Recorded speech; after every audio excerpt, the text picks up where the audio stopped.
9 डिसेंबर 2025चा दिवस होता. उत्तर प्रदेशमधील एका तहसील कार्यालयाच्या आतमध्ये एक कार येऊन थांबते. त्यामधून 5 लोक उतरतात. 4 लोकांच्या चेहऱ्यावर आनंद होता. त्यांच्या डोळ्यामध्ये एक वेगळी चमक होती. तर जी 5वी होती ती एक 26 वर्षाची तरुण आणि सुंदर विधवा महिला होती. तिच्या चेहऱ्यावर उदासी होती. तिच्या डोळ्यामधून अश्रू पडत होते. कारण ती महिला जी होती ती तिची जमीन विकायला आली होती आणि हे लोक तिची जमीन लिहून घेण्यासाठी आले होते. ज्या प्रकारे ती महिला रडत होती, ज्या प्रकारे ती त्रस्त होती, त्यावरून स्पष्ट दिसत होतं की तिच्यासोबत जबरदस्ती केली जात होती किंवा ती एखाद्या मोठ्या कटाची शिकार होत होती. आता तिथे लिखापडीचे काम सुरू होते. कागद वगैरे तयार होतात. जेव्हा ती फोटो काढण्यासाठी जाते तेव्हा मित्रांनो, एक फोटो काढणारा कॉम्प्युटर चालवणारा मुलगा जेव्हा त्या महिलेला पाहतो तेव्हा त्याला तिचं दुःख पाहवत नाही.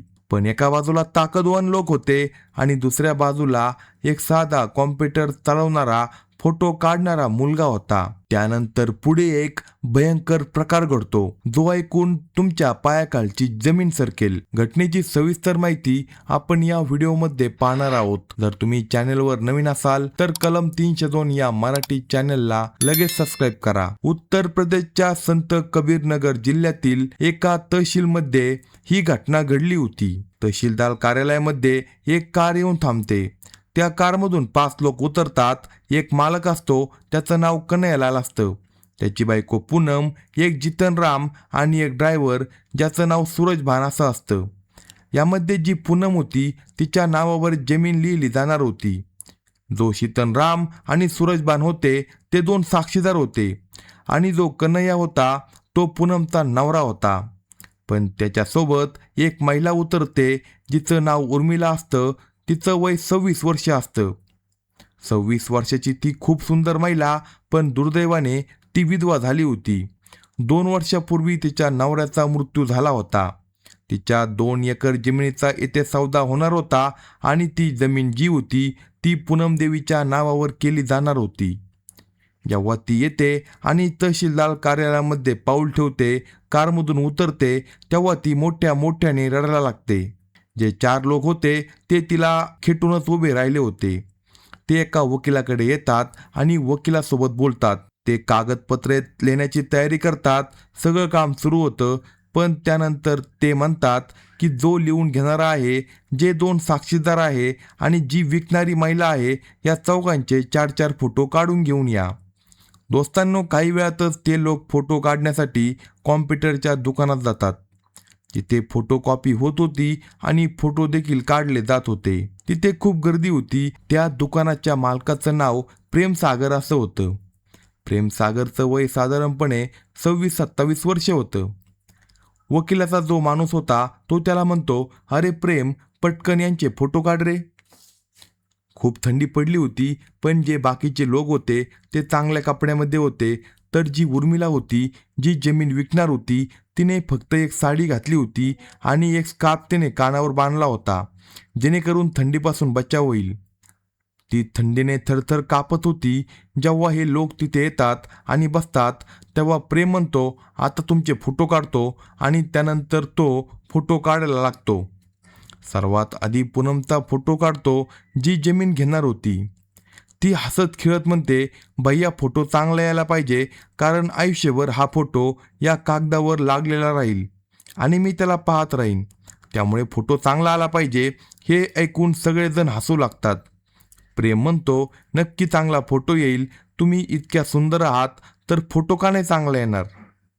तो फोटो काढून देतो. त्यानंतर जितनराम आणि सूरजभानचा देखील फोटो काढण्यात येतो. त्यानंतर ते लोक बाजूला जातात.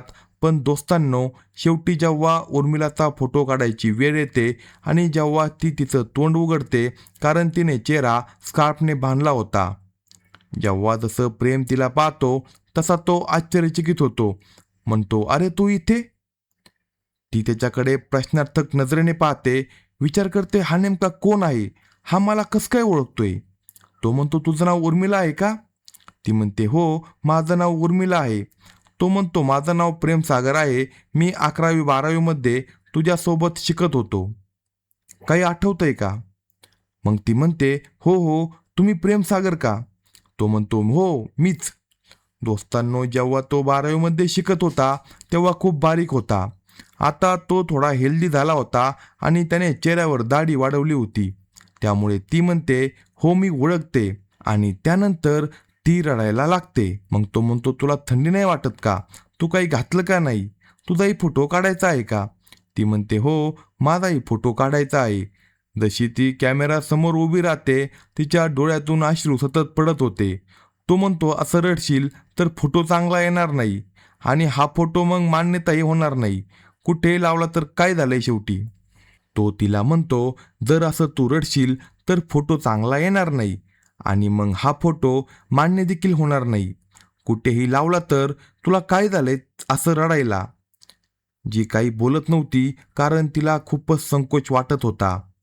तुमच्यासोबत शिकणारा एखादा माणूस जर 4-6 वर्षांनी तुम्हाला भेटला आणि त्यानंतर तुमची परिस्थिती वाईट असेल तर तुम्हाला देखील लाज वाटेल. उर्मिलाचं देखील असंच झालं होतं. एक चहावाला 2 चहा घेऊन येतो, कारण तिथे 2 लोक काम करत होते. त्यामुळे त्याने 2 चहा मागवले होते. उर्मिलाला तो म्हणतो, चहा घे, पण ती चहा प्यायला नकार देते. तो म्हणतो, अरे पे ना. दोस्तांनो, ती चहा पेते आणि तो म्हणतो, तुला रडायला काय झालंय? फोटो चांगला येणार नाही. ती म्हणते, असं तर आता आयुष्यभर रडायचंच आहे. आता तुला काय सांगू? मग तो तिला म्हणतो, शेवटी काय झालंय? ती म्हणते, काही नाही, माझं लग्न झालं होतं. माझा जो नवरा होता तो खाऊन पिऊन कर्ज करून मेला. तो जिवंत असताना 2 एकर जमीन विकून गेला होता. त्याच्या मृत्यूनंतर ती जमीन माझ्या नावावर झाली. ती 2 एकर उरली आहे. आता हे लोक तिच्या मागे लागले आहेत. म्हणतात, तुमच्या नवऱ्याने कर्ज घेतलं आहे, त्यामुळे माझ्या मागे ते लागले आहे. आता ती जमीन मला विकावी लागत आहे. आणि हे बोलत बोलत ती मोठ्या मोठ्याने रडायला लागली. तिला पाहून प्रेमला खूप दया येते. तो म्हणतो, अरे ही तर खूप चुकीची गोष्ट आहे. कर्ज तुझ्या नवऱ्याने घेतलं, आता तो 2 वर्षापूर्वी मेला देखील, तरी सुद्धा तुझ्याकडून वसूल केलं जातंय. ही कसली गोष्ट झाली? घरात कुणी नाही का? ती म्हणते, जे आहे ते खूप वर्षापासून वेगळे राहतात, त्यामुळे त्यांच्याशी माझं काही देणं घेणं नाही. ते तर हेच इच्छितात की माझ्या हातात काही लागू नये. तो म्हणतो, अच्छा. आता तो त्या लोकांना चांगल्या प्रकारे ओळखत होता. ते जमीन लिहून घेण्यासाठी आले होते. ते नेहमी त्या ठिकाणी येत होते. तो म्हणतो, ठीक आहे. आणि त्यानंतर जेव्हा हे बोलणं सुरू होतं तेवढ्यात पूनम तिथे येते. ती फोटो काढून जाऊन गेली होती. तिला खूप घाई लागली होती, कारण तिच्या नावावर जमीन लिहिली जाणार होती. त्यामुळे ती विचार करत होती, जसं काही होईल तसं लवकर काम व्हावं.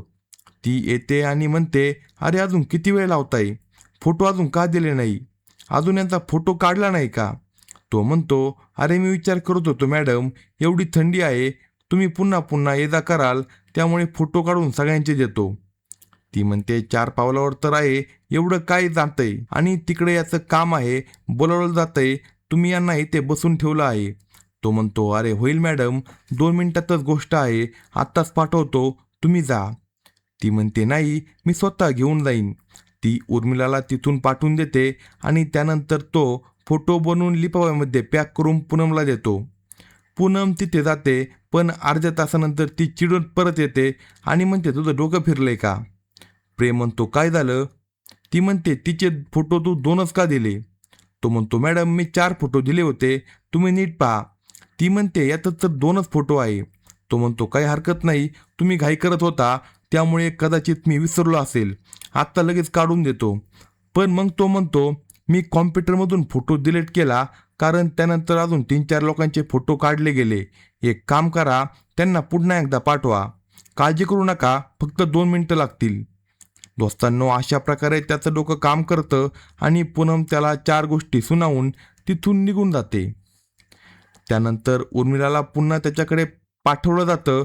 जेव्हा उर्मिला येते तेव्हा तो तिला म्हणतो, काहीतरी असं कर की आज जी जमीन आहे ती लिहिली जाऊ नये. ती म्हणते, मी काय करू? माझी मदत करणारं कुणी नाही, माझ्या बाजूने बोलणारं कुणी नाही. सगळ्यांना माहिती आहे हे लोक चुकीचं करत आहे, पण मी काय करू? तो म्हणतो, फक्त काहीतरी असं कर, आज हा जमिनीचा सौदा होऊ देऊ नको, उद्या रविवार आहे, त्यानंतर मी बघतो. त्याचं हे बोलणं ऐकून उर्मिला त्याच्याकडे पाहू लागते.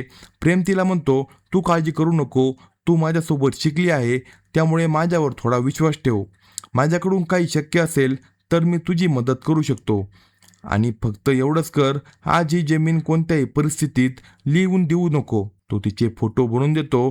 ती तिथे जाते आणि खुर्चीवर बसते. तिथे खूप लोक होते. तेवढ्यात ती खुर्ची सकट खाली कोसळते. तशी ती जमिनीवर पडते. तसं तिथं गोंधळ उडतो. सगळे लोक म्हणू लागतात, अरे काय झालं, काय झालं?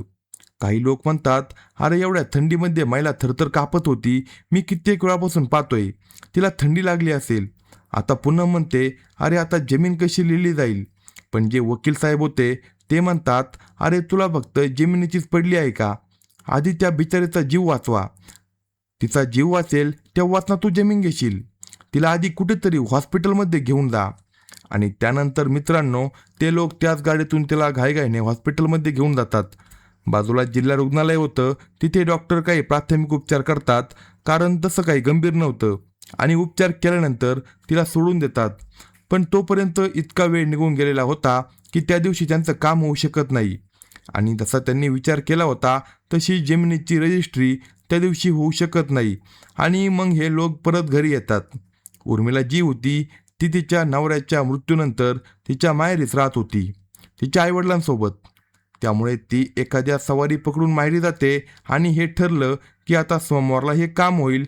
आणि त्यानंतर दोस्तांनो, सोमवारची वाट पाहिली जाऊ लागते. पण प्रेमसागर आणि उर्मिलामध्ये फोन नंबरची देवाणघेवाण झाली होती. रात्री प्रेम तिला फोन करतो. तो म्हणतो, आता तब्येत कशी आहे तुझी? ती म्हणती, जास्त मजाक करू नका, तुम्हाला सगळं माहिती आहे काय झालं आहे ते. त्या लोकांना कळालं की मुद्दाम असं केलं आहे. त्यामुळे ती माझ्यावर ओरडत होती, अरे हिला काही झालं नाही, ही मुद्दाम असं करते. पण आज तर कस तरी वाचले. कारण सांगा तुम्ही माझ्यासाठी काय करू शकता? कारण आता मला दूरदूरपर्यंत कुणी दिसत नाही जो माझी थोडीशी तरी मदत करू शकेल. तो म्हणतो, ठीक आहे, उद्या तुला भेटतो आणि त्यानंतर सांगतो. ते दोघे जण एका कॉफी शॉपमध्ये भेटायचे ठरवतात. उर्मिला त्याला भेटायला येते. उर्मिला त्याला पाहते. ती पुन्हा रडायला लागते. रडतच राहते. तो तिला समजावतो. आजही ती स्वेटर वगैरे काही घालून आली नव्हती. तो म्हणतो, काय झालं? एवढ्या थंडीत आजही तू स्वेटर घालून आली नाही. तुझ्याकडे स्वेटर नाही का?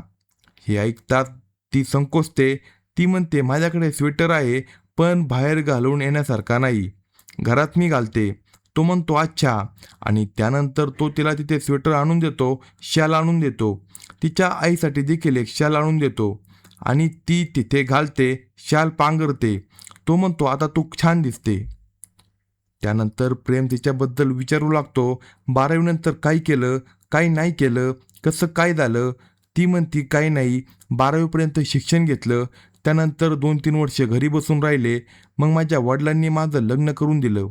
ज्याच्यासोबत लग्न केलं तो मुलगा चांगला नव्हता. तो फक्त नशा करायचा.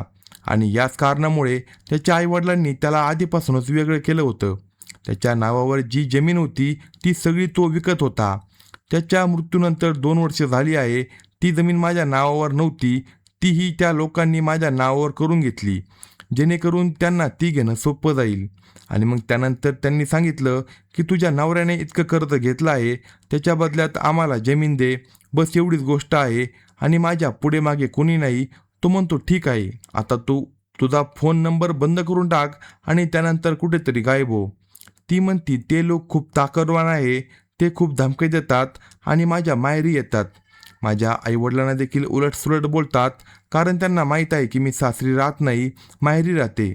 तो म्हणतो, जेव्हा ते येतील तेव्हा मला फोन कर, मग बघू काय करायचं. पण तुझा फोन सध्या बंद ठेव. सोमवारचा दिवस येतो तेव्हा सकाळपासूनच तिचा फोन बंद होता.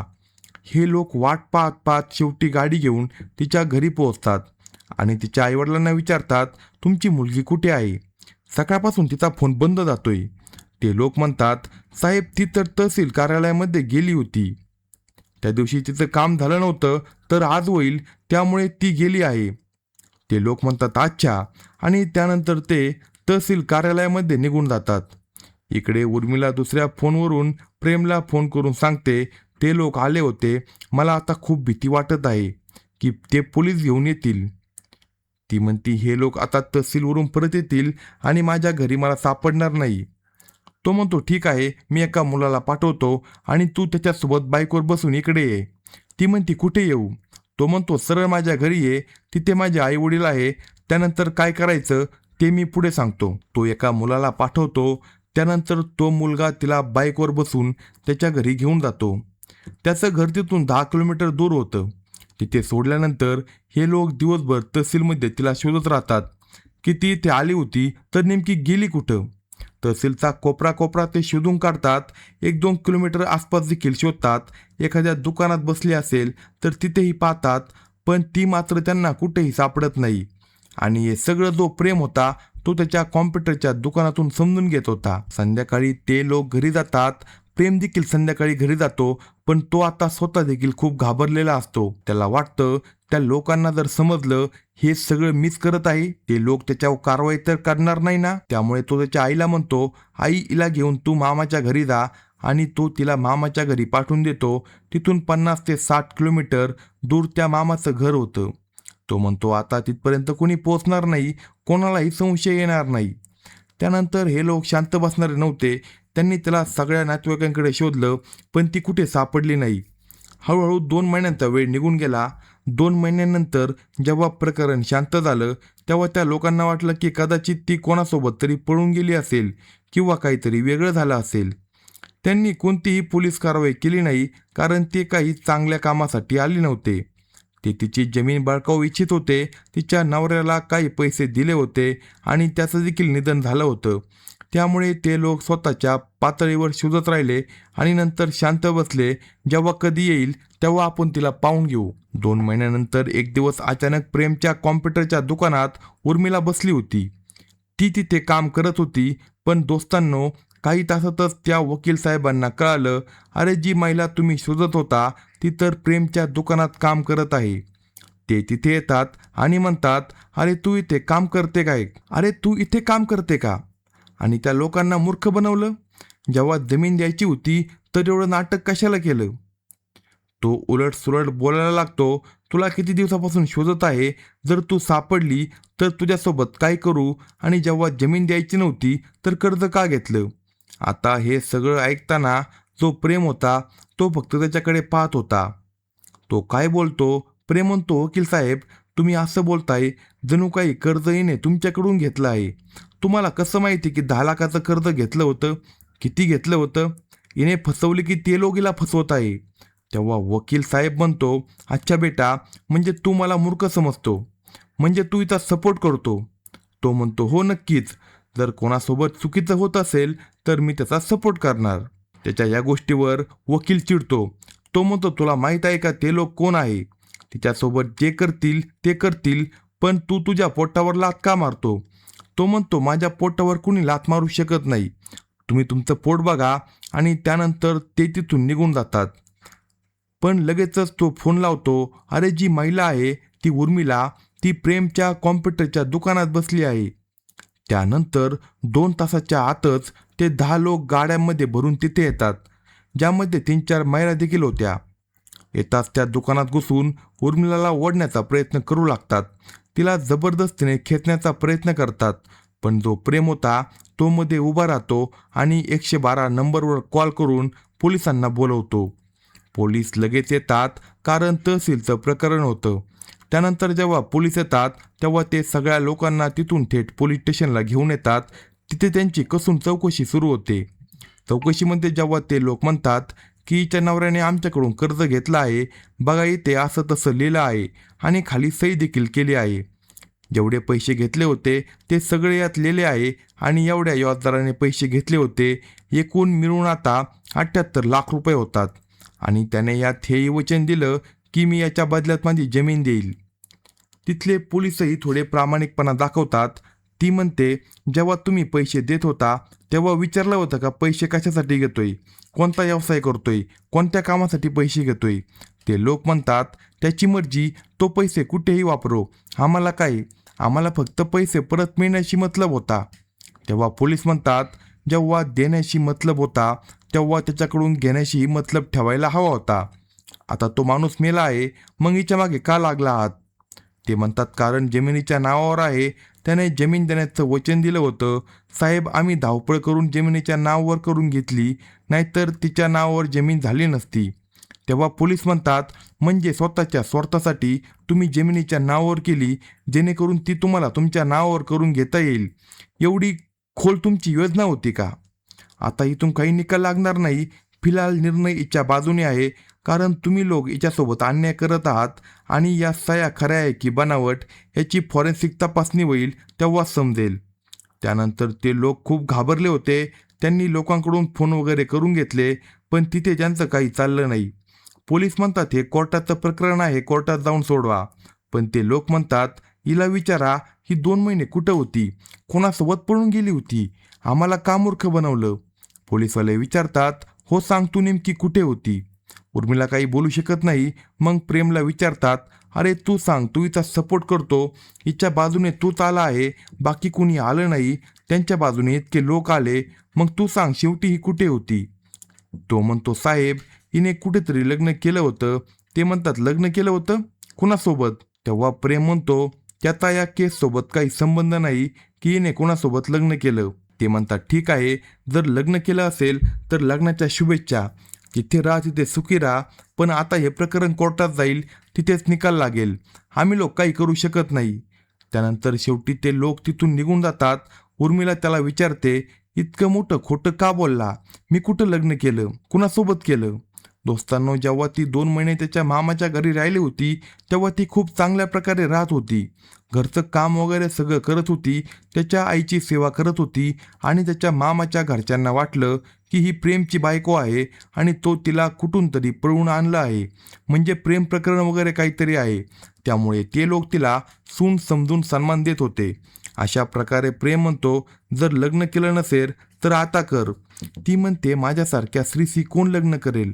तो म्हणतो, मी करतो, माझ्यासोबत तू लग्न कर, मी या लायक नाही का. एवढं ऐकतात ती त्याच्या छातीला बिलगते आणि रडायला लागते. ती म्हणते, माझ्यावर इतका मोठा उपकार करू नका. तो म्हणतो, उपकार कसला, फक्त मला तुझं बनवून घे आणि मी तुला माझं बनवतो आणि ही जिंदगी अशीच पुढे चालू दे. त्यानंतर ते लोक घरच्यांसोबत बोलतात. घरचेही परवानगी देतात आणि अगदी साध्या पद्धतीने हे दोघे जाऊन लग्न करतात. काही नातेवाईकांचे आशीर्वाद त्यांना मिळतात आणि आज या गोष्टीला 6 महिने झाले आहे. त्यांच्या जमिनीचं जे प्रकरण आहे त्यात त्या लोकांनी प्रेमला खूप धमक्या दिल्या, हे करू ते करू, पण तो घाबरणाऱ्यापैकी नव्हता. त्यानंतर त्या लोकांचं या प्रकरणात काही चाललं नाही. हे जे प्रकरण आहे ते अजूनही कोर्टात सुरू आहे. आता यात काय निर्णय होईल ते वेळच सांगेल. उर्मिला आणि प्रेम हे दोघं 6 महिन्यापासून खूप आनंदात जगत आहे. नवरा बायको म्हणून खूप छान आयुष्य ते जगत आहे. आत्ताच 3 मे रोजी उर्मिलाने एका मुलाला जन्म दिला आहे. अशाच नवनवीन स्टोरी ऐकण्यासाठी कलम 302 या मराठी चॅनलला सबस्क्राईब करा आणि आपल्या प्रतिक्रिया कमेंट बॉक्समध्ये कळवा.